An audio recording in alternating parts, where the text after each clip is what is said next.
A face, a fleet, a war, a man, a thought, a trick to break the walls of Troy and burn it, screaming to the ground. These are the lines that open Christopher Nolan's adaptation of the Odyssey. The original story is described as a hero's journey home, and yet the word hero is never mentioned in those opening lines. In fact, those lines don't necessarily describe a stereotypical hero at all. So, I think that begs the question, what defines a hero? And does this film even have one? Spoilers. We immediately get a sense of importance as we learn King Odysseus has not returned to Ithaca nearly 20 years after leaving for war. A war for a greedy king. Hold that thought, because Agamemnon wants to gain control over trade routes. There are unruly suitors after the queen's hand, a brave blind man, Rob Pattinson's hair, and a dog that has seen much better days. And we see all of this through the perspective of the prince Telemachus, who is not yet of age to rule as king. But rather than obsessing over the throne like the suitors, he cares about two things. One we'll discuss later in the video, and the other is finding out information about his father. Telemachus, much like us as viewers, has of course heard the story of the Trojan horse. He knows it was his father's idea.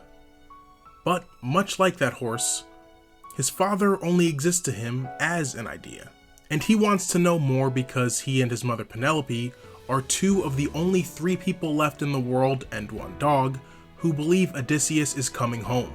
And through our eyes as viewers, we see Nolan present the true legend of Odysseus in grand 70mm spectacle. Nolan filming in 70mm IMAX is not just the premier filmmaker of the century using the most premium filmmaking tools, but instead feels like a necessity for the story. It's perhaps the oldest and most influential fictional text that we have. One of true legends, and we present legends as literally being larger than life. It's not just immersive, it's actually overwhelming. And I think it's even overwhelming for the film's characters. Whether it be something as horrific as a man-eating cyclops, or as demoralizing as being trapped in an endless loop, or as heartbreaking as being without the person you love. There's almost a childlike sense to how big every scenario in your life is. And through a kind of actual child's ears, hold that thought, we hear about the legend of Odysseus. From King Menelaus, we hear the perspective of someone who fought alongside Odysseus in the war, hearing a first-hand experience of being inside the Trojan horse, how grueling and dangerous it was. But ultimately, it was a showcasing of the genius strategy from one man to hide an attack within the context of a gift. An offering to a god, hold that thought. From a servant, we hear of Odysseus's honorable nature, going so far as to make a noise by plucking his bow as to alert his prey that he was hunting them, because in his eyes, a hunt is nothing more than a fight, and you must fight with honor, because even a wild pig should be respected and deserves a chance to face a threat head on. Hold that thought, I promise you that's the last time I'm going to say that. From his mother, we hear of the king's showmanship, his brash nature, allowing people to attempt to do the one thing he knows only he can do in stringing his bow. But she also tells us of how he can be selfless and understanding, that he wanted Penelope to remarry if he was not back in a timely manner. And while we see that Penelope gives Odysseus a pendant of Athena to protect him, and we see Athena visiting him throughout the film, the one thing we did not hear about him was that he was a man of faith. Okay, one more time, hold that thought. While showcasing this world in a time of apparent magic, the film takes a shift from focusing on myth-making to a focus on truths. Odysseus and his men happen upon a witch whose spell turns humans into animals. and seemingly into animals that would represent their true nature. Odysseus' soldiers turn into pigs, which makes perfect sense after seeing literally any scene where the ancient Greek men are eating in this movie. I mean, gross. The witch begins to put into context the true nature of these soldiers and interactions we've seen them have throughout the film by saying the men would have done her harm. And as she turns them back into their human forms, she sings, "Return to your disguises." This is only further cemented when Odysseus clearly warns his men not to eat the cattle owned by the sun god, and they do it anyway because they think the sun god is a jabroni. Because in the end, much like pigs in a trough, man has an insatiable appetite. But what happens when you already have what you most want? A bleak outcome is presented when Odysseus hears the siren song and describes that it tells you what you most want is what you most can't have. And what you most can't have is what you've already had and lost. And along with his moments of extreme hubris, this humanizes the legendary Odysseus. He's not a god of war. He's a man, just like the rest of us. Like all of us, he makes bad decisions, loves, gets scared, gets angry, and experiences longing. The longing for people we've left behind, for the way life used to be, for a place we called home. And perhaps the most brutally honest of all, longing for the versions of ourselves we used to be. Odysseus later admits that the reason he took so long to get home is that he feels immense shame and guilt over his strategy to win the war, breaking Zeus's law of being a hospitable host to visitors, and if you are said visitor, acting respectably towards said host. In proceeding with the Trojan horse strategy, Odysseus betrayed multiple gods by not only ignoring Zeus's law, but Athena as well by claiming it was in her name. But Odysseus does not seem like a man of faith. He's constantly saying, quote, "your gods" to people, rather than calling them the gods. So perhaps the most devastating betrayal in his eyes is that he's betrayed the man he once was.